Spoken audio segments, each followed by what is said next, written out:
Step back in time to the bustling, often grim world of Victorian England. Your life begins not in privilege, but in the clamor of the working class, destined for a path chosen by necessity, domestic service. This is the story of a maid, from her earliest chores to her final days, a journey marked by relentless toil, strict rules, and a quiet resilience. If you like what I do, please like and subscribe. Now, put on your headphones, pull up the blanket, take a deep breath, and relax. Your life began in the crowded confines of a working-class family, a familiar scene in Victorian England. Perhaps it was a cramped city tenement where the sounds of industry and countless neighbors seeped through thin walls, or a small, damp rural cottage, its thatched roof a humble shield against the elements. Large families were common, and every mouth meant another person to feed. Your parents, likely factory workers, laborers, or struggling artisans, toiled ceaselessly to make ends meet, their faces etched with the strain of daily survival. You slept crowded with siblings, warmth shared in necessity. Personal space was an unheard-of luxury. The scent of coal smoke, damp wool, and stale food was the backdrop of your early existence. Formal schooling, beyond the barest rudiments, was a luxury your family could not afford. Education came instead from observation and immediate participation in the relentless rhythm of household survival. You quickly learned the value of every penny, the rationing of every scrap of food, and the grim reality of scarcity. There was no room for idleness. Every pair of hands was needed. Childhood was brief, a fleeting period of innocence overshadowed by the dawning understanding of responsibility. Play was often intertwined with helping your mother or minding younger siblings. The world outside your immediate neighborhood was largely unknown, glimpsed through the fleeting faces of passers-by or the occasional tantalizing glimpse of a grand carriage carrying the wealthy. You saw the stark contrast between your humble existence and the opulence of the gentry, the fine houses, the polished carriages, the well-dressed ladies. It was a world entirely separate, yet intrinsically linked to your own. The omnipresent threat of illness, accident, or unemployment hung heavy over your family. One misfortune could plunge you into destitution, a fate you desperately hoped to avoid. This upbringing instilled in you a deep sense of pragmatism, endurance, and an unyielding will to contribute. You were a small cog in the vast machine of Victorian society, already preparing for your inevitable role. From the moment your hands were capable, you were steeped in household chores, a young apprentice in the relentless art of domestic survival. This wasn't play, it was your earliest education. Your days were filled with tasks far beyond your tender years. You'd fetch water from the communal pump, the heavy bucket straining your small arms, ensuring your family had enough for drinking and washing. Caring for younger siblings was a primary duty. You'd soothe their cries, change their meager swaddling, and keep them out of mischief while your mother toiled. Their well-being rested partly on your small shoulders. You learned to dust the cramped living space, sweep the meager floors, and help prepare simple meals, often involving little more than gruel or potato stew. Every task was performed with a quiet diligence. The importance of contributing to the family's meager income was impressed upon you daily. Your parents' strained faces, their tired sighs, underscored the relentless pressure of poverty. You might be sent on errands to the local market, navigating the crowded streets, learning to haggle for the cheapest vegetables or a few scraps of meat, ensuring not a single farthing was wasted. This constant labor, This early immersion in responsibility meant your childhood was less about carefree play and more about the grim realities of adult life. It was a rapid, demanding maturation. You developed a quiet efficiency, a knack for completing tasks quickly and thoroughly, a skill that would later be highly valued, though rarely appreciated, in your future employment. Observing your mother, you learned the intricate dance of managing a household with scarce resources, making do, mending, and always finding a way to stretch what little you had. These early duties were your crucible, forging a resilient spirit and a practical mind. You understood that work was not just a part of life. For your class, it was life itself, a constant struggle for dignity amidst deprivation. The decision was not yours, but it was inevitable. As you approached your early teens, usually around 12 to 14 years old, the time came for you to leave home and seek employment. For a girl of your class, there were few other options for work. Factories were harsh, often dangerous, and paid little. Domestic service, despite its own hardships, was considered the most respectable and safest path. Your parents, with heavy hearts, made the arrangements. Perhaps a relative already in service or a neighbor knew of a household seeking a new pair of hands. Recommendations were crucial. You were instructed on how to conduct yourself during an interview, to be silent, deferential, and to present yourself as eager and capable. Your future depended on making a good impression. Your meager belongings were packed, a spare change of worn clothes, a small comb, perhaps a treasured ribbon. This simple bundle represented your entire worldly possessions as you prepared to leave home. The goodbye was bittersweet.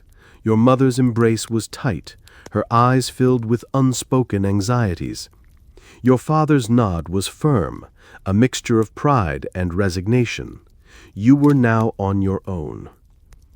Leaving your family, your crowded but familiar home, was a profound transition. You were stepping into an unknown world, a stranger in a stranger's house, dependent entirely on their will. The journey to your new employer's home, perhaps a long walk through unfamiliar streets, or a short, rattling cart ride, felt like a passage into a different life, a different social stratum.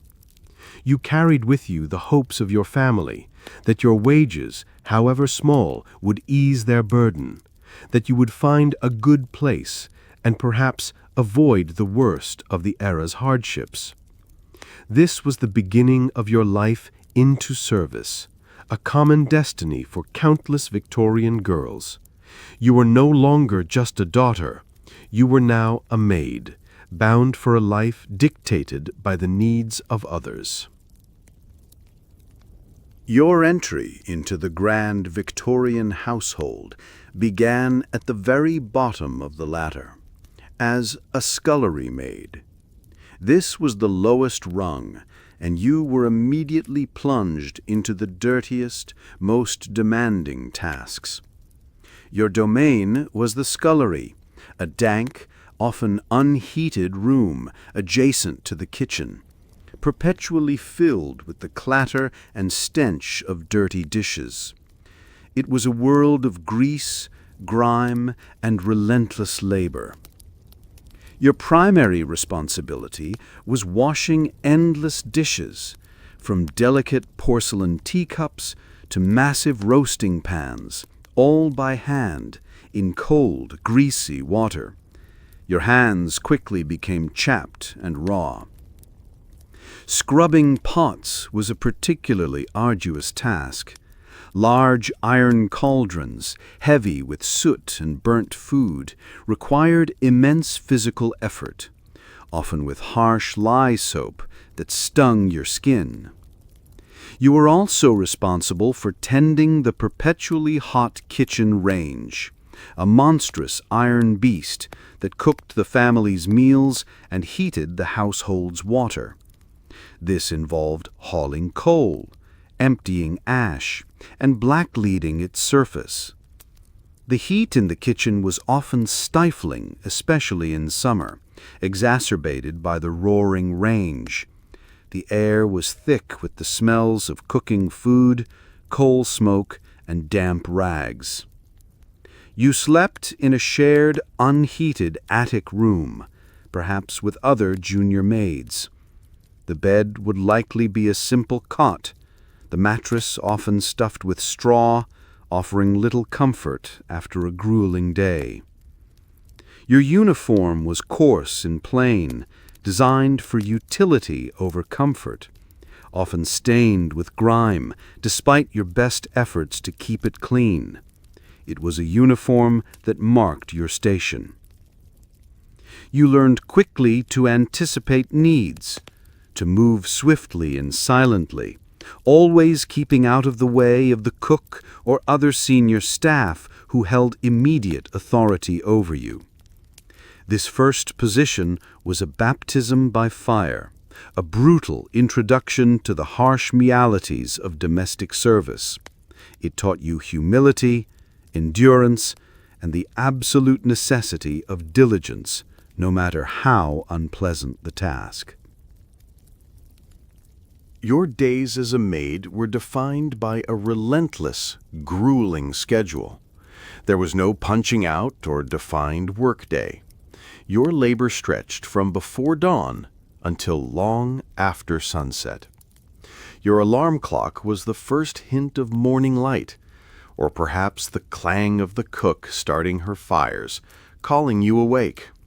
Your day typically began around 5 or 6 a.m., when the rest of the house still slept. The tasks of the morning were immediate and pressing: lighting fires, emptying chamber pots, carrying hot water.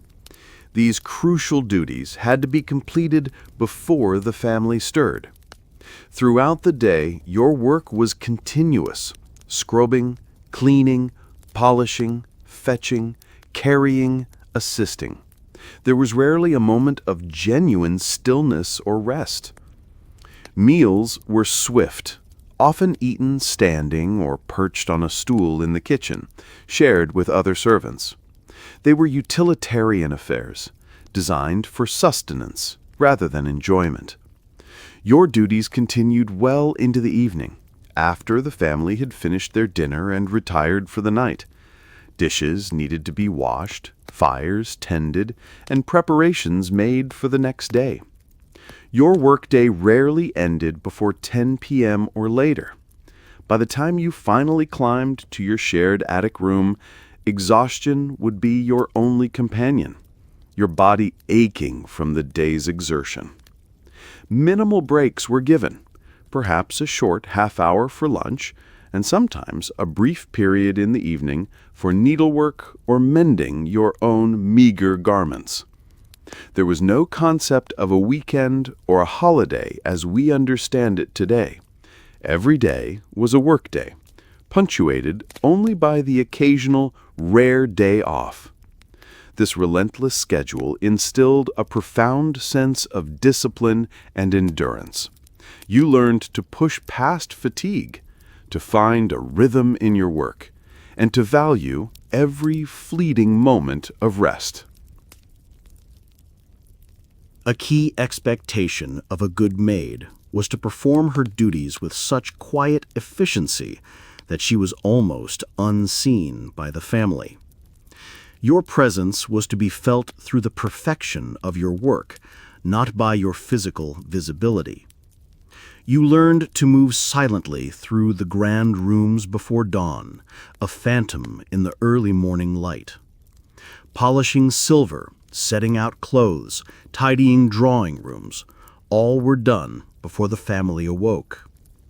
Black leading grates, applying a special polish to iron fireplaces, was a particularly messy task, done before the family came downstairs, ensuring the hearths were gleaming and ready for the day's fires. Scrubbing floors was another early morning or late-night duty, often on your hands and knees, ensuring the pristine appearance of wood and linoleum, leaving no trace of your arduous efforts. The ideal maid was a ghost in the machine, a silent hand that kept the household running flawlessly. Your labor was to be noticed in its absence of imperfection, not in its execution. You quickly mastered the art of listening without hearing, observing without staring. Discretion was paramount. You were privy to the private lives of the family, but your reactions had to remain unreadable. If you were spotted, you were expected to immediately step aside or even flatten yourself against the wall, allowing the family to pass without acknowledgement. Your presence was to be as fleeting as a shadow. This invisible existence reinforced your status as the help, constantly reminded that your role was to serve, not to be seen as an individual with your own thoughts or feelings. The downstairs world of servants operated in stark contrast to the upstairs world of the family.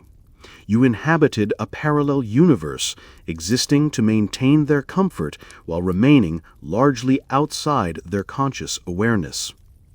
This unspoken rule instilled a deep sense of self-control and quiet resignation. You learned to be physically present but emotionally distant, your individuality largely suppressed in favor of your role. Life below stairs was a stark contrast to the opulent grandeur of the family's living quarters. Your living conditions were often basic, austere, and lacked the comforts you tirelessly provided for others. Your sleeping quarters were typically a shared, unheated attic room, often shared with other junior maids. It would be cramped, with sloped ceilings and perhaps a single small window looking out onto rooftops.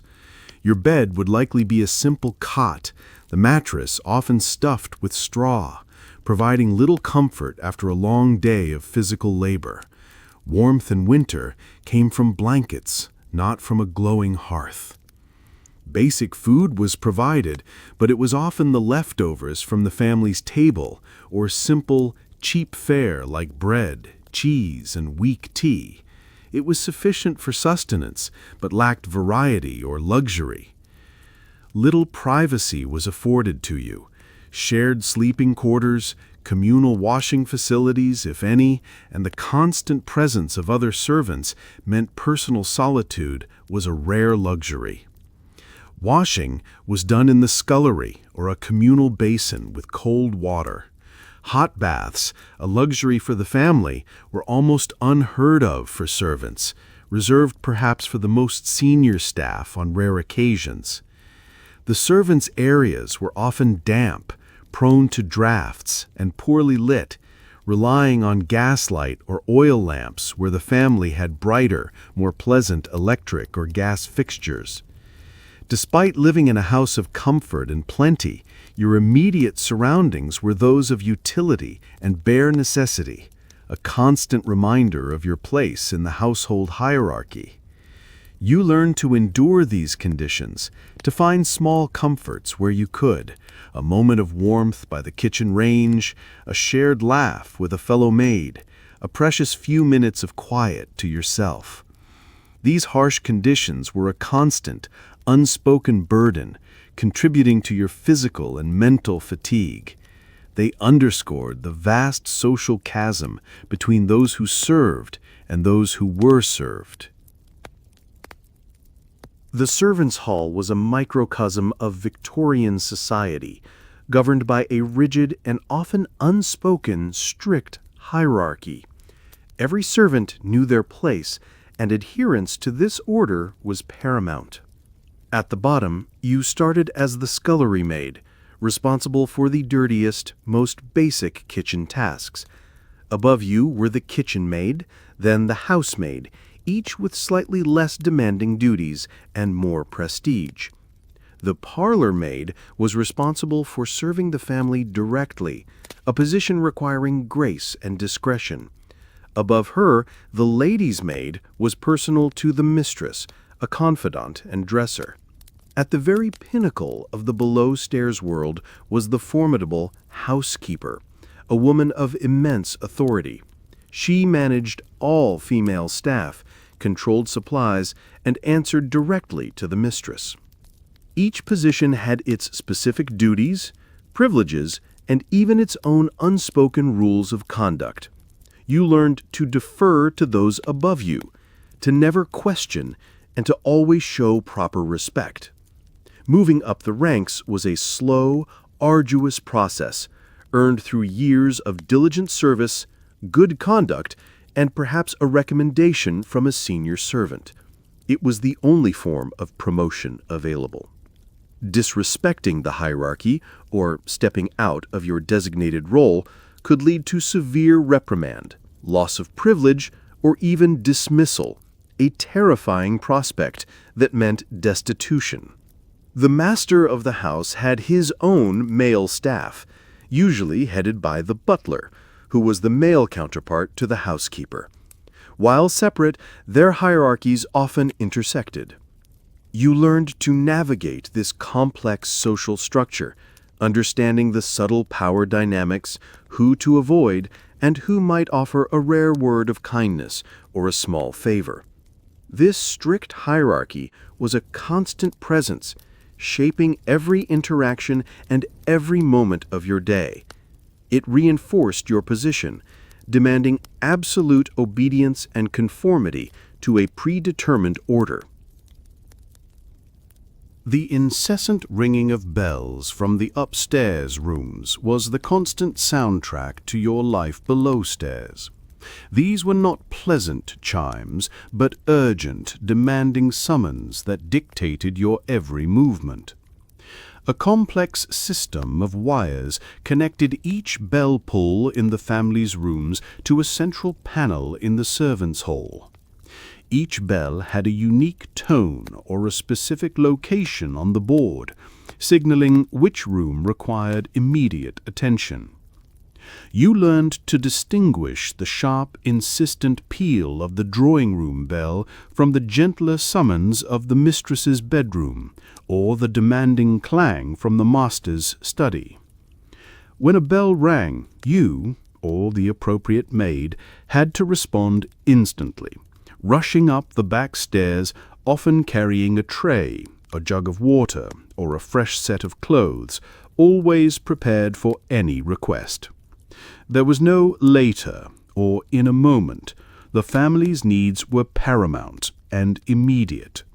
Any delay could result in a sharp rebuke from the housekeeper or the impatient glares of the family. This constant ringing was a relentless reminder of your subordinate status, of the family's absolute power over your time and your body. Your life was structured around their whims. Even when exhausted or in the middle of another chore, the bell's summons took precedence. It meant dropping whatever you were doing and attending to the family's call without hesitation. You learned to anticipate certain bell calls, the morning calls for hot water, the afternoon calls for tea, the evening calls for tidying before bed, but others could come at any moment. The silence of the servants' hall was often broken by the piercing sound of a bell, shattering any moments of peace and propelling you back into the ceaseless cycle of service. This system of bell calls was a tangible manifestation of your lack of autonomy, a constant auditory leash that bound you to the demanding schedule of the Victorian household. Among the many unpleasant duties, one stood out for its particular indignity and pervasive odor: the daily task of emptying and cleaning the family's chamber pots. Each morning, before the family had even stirred, you would quietly enter their bedrooms, navigating the silent, darkened spaces to retrieve the ceramic pots hidden beneath the beds. The contents were then carried downstairs, often sloshing gently, to a designated outdoor privy or a specific slop sink in the scullery. The smell was often foul, especially on a hot summer morning. Once emptied, each pot had to be meticulously scrubbed clean, often with cold water and harsh soap, ensuring it was spotless and odorless for its return to the family's private chambers. This task was a stark, undeniable reminder of your lowly position in the household. You were responsible for the intimate, unsanitary waste of those you served, a deeply humbling duty. Unlike modern plumbing, which whisked away such unpleasantries, you were directly handling the bodily functions of others, a visceral connection to the unpleasantries of human existence. The sight and smell of these pots, day after day, served as a constant reinforcement of the social chasm between you and the refined family upstairs. Their waste was your burden. You learned to suppress any reaction, to perform the task with a blank expression, maintaining your invisible demeanor even in the face of such unpleasantness. This daily ritual underscored the sheer physical labor and the often degrading nature of domestic service. It was a chore that few would willingly undertake, yet it was an undeniable part of your life. Despite its unpleasantness, it was a necessary part of keeping the household running smoothly and hygienically. You performed it with the same quiet diligence as any other duty, a testament to your endurance. The luxury of running hot water, a given in modern homes, simply did not exist upstairs in Victorian houses. Providing it for the family's daily needs was a relentless, arduous task that often fell to maids like you. You would spend countless hours carrying heavy jugs of heated water from the kitchen range, where it was boiled in large copper tanks, up several flights of stairs to the family's bedrooms and bathrooms. These jugs, often ceramic or metal, were cumbersome and dangerously hot. Spills were common, leaving scalding marks on your hands or splashes on your uniform, but you dared not complain.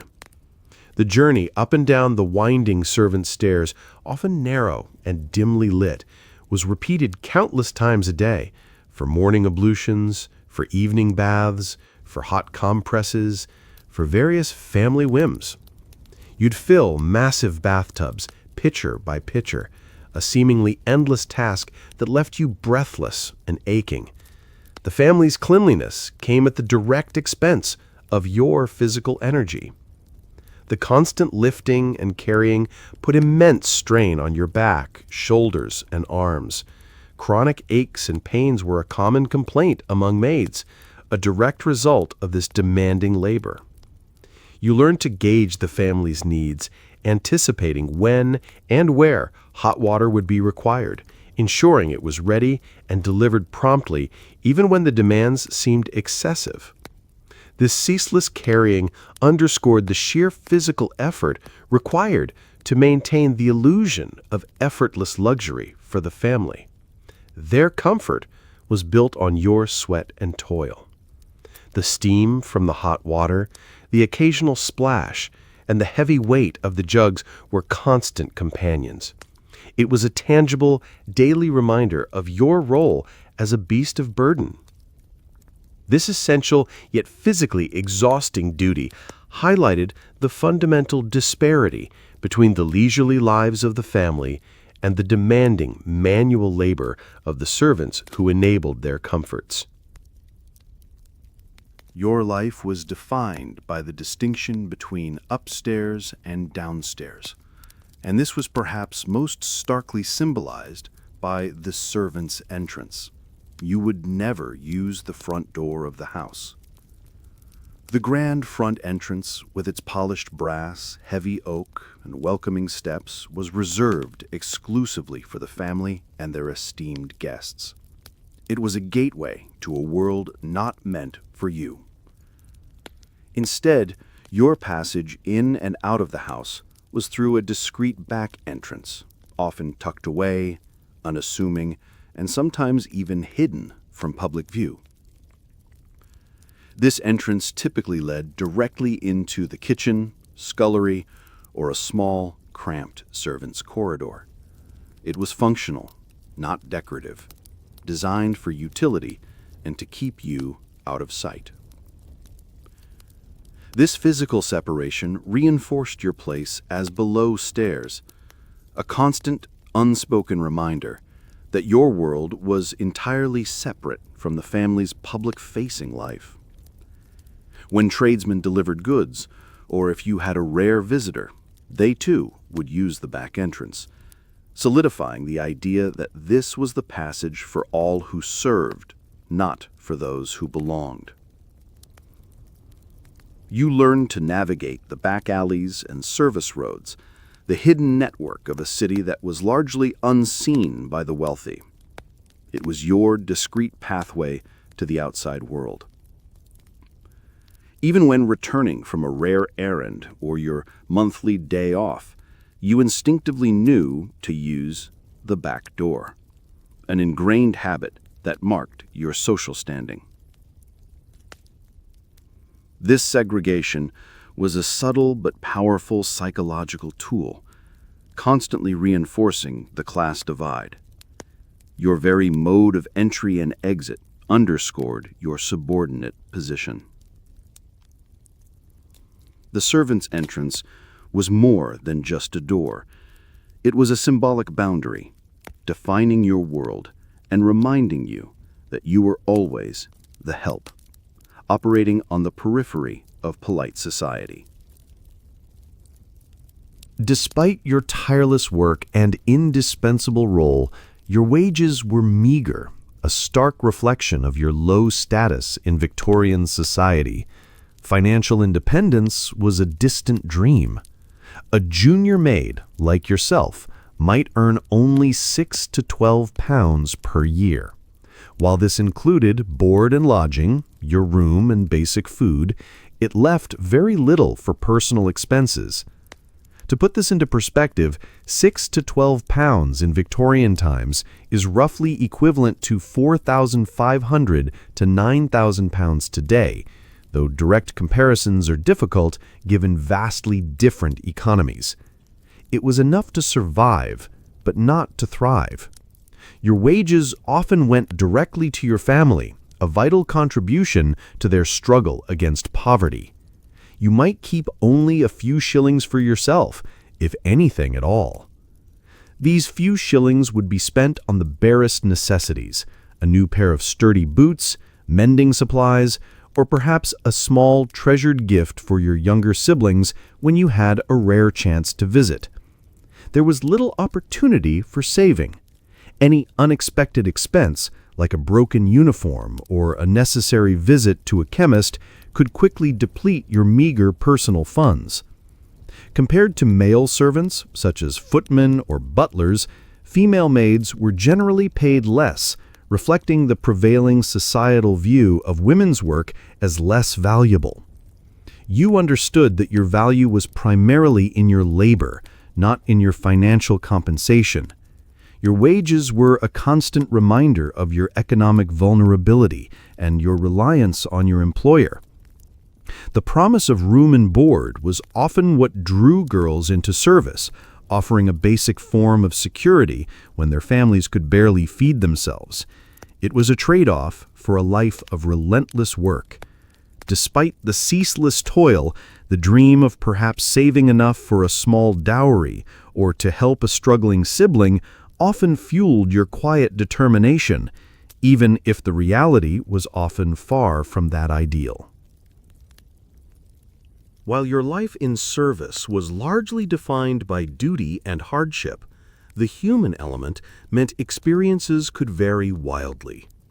Some employers showed occasional kindness, while others were steeped in cruelty. In some households, a mistress might offer a rare, unsolicited compliment on your polished silver, or a housekeeper might allow you a few extra minutes by the kitchen fire on a cold evening. These small gestures were cherished. A benevolent employer might provide an old but still serviceable dress for you to alter, or perhaps even offer a small, unexpected bonus at Christmas. Such acts, though rare, felt like immense blessings. You might encounter a fellow servant who became a confidant, a friend with whom you could share a whispered grievance, or a rare moment of laughter, providing a much-needed emotional lifeline. However, the flip side was ever present. Many employers were harsh, demanding, and sometimes cruel, viewing servants as little more than instruments to be used and discarded. You might endure constant verbal abuse, sarcastic remarks on your slowness, sharp criticisms for minor infractions, or public dressing downs that humiliated you deeply. In the worst households, physical punishment was not unheard of. A sharp slap, a push, or being made to stand for hours as punishment could be a terrifying reality. The lack of legal protection for servants meant you had little recourse against such treatment. Complaining could lead to immediate dismissal, which meant losing your livelihood and your shelter. You learned to distinguish between true malice and mere exacting standards, to endure the former with a stoic silence, and to strive for perfection to avoid the latter. These varied experiences shaped your perception of humanity, teaching you resilience in the face of injustice and a profound appreciation for any genuine moment of warmth or compassion you encountered. Personal time was an unimaginable luxury. For a maid in Victorian England, a rare day off was a precious, often singular event in a month, a fleeting taste of personal freedom. Typically, you received only one day off a month, often a Sunday afternoon. This brief reprieve was usually designated for attending church, perhaps visiting your family if they lived nearby, or running essential errands. These Sundays were a chance to wear your best, though still plain clothes, to walk through the streets without a broom or duster in hand, and to momentarily shed the uniform of servitude. If you were fortunate, your employer might allow you a week's holiday once a year, though this was far from guaranteed. Such a break would involve traveling home, a joyous but exhausting journey. During these precious days, you might reconnect with family, share news, or simply revel in the simple pleasure of not being subject to the constant ringing of bells or the watchful eye of the housekeeper. The strict rules often meant you had to be back by a certain hour, usually by dusk. Overstaying your leave could result in severe reprimand or even dismissal, making every moment precious. Compared to modern notions of leisure time, your allotted breaks were incredibly sparse, underscoring the relentless nature of your labor and the lack of autonomy over your own schedule. You cherished these moments of freedom, however brief. They were essential for your mental and physical well-being, providing a temporary escape from the confines of your daily duties. The anticipation of a day off would often keep you going through weeks of exhausting work, a small beacon of personal time in a life largely dedicated to the service of others. These rare respites were a testament to your endurance, allowing you to briefly reclaim a sliver of your individuality before returning to the demanding, unseen world of domestic service. The life of a maid often meant a stark lack of personal freedom, extending even to your most intimate connections. Romance with fellow servants was often discouraged or forbidden. The mistress of the house might fear distraction, inefficiency, or even improper conduct if her servants engaged in romantic relationships. Such affairs could lead to immediate dismissal for both parties. Whispers and rumors were constant. If a maid and a footman, for example, were suspected of a liaison, they might be harshly reprimanded, separated, or even fired, regardless of their diligence. Any association with outside acquaintances was strictly limited to your sparse free time. Meeting friends or potential suitors required careful planning and the implicit or explicit permission of the housekeeper.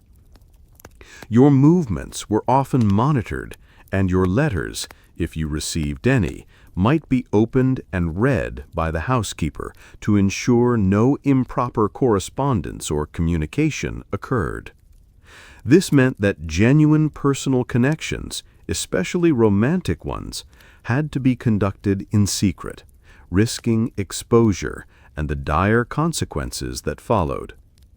The lack of privacy in the servants' hall also made clandestine meetings difficult. Every move you made was potentially observed by a colleague or a superior. This social isolation, coupled with the rigid work schedule, could lead to profound loneliness. Companionship was often limited to superficial interactions with fellow maids. The ultimate goal for many maids was marriage, but finding a suitable husband who could support you while navigating the strictures of service was a significant challenge. This suppression of personal relationships underscored the extent to which a maid's life was not her own. Her body, her time, and even her emotional life were, in many ways, under the control of her employer. For a Victorian maid, marriage was often the only viable escape from service, a deeply ingrained societal expectation, and often the sole path to a life of personal autonomy and family.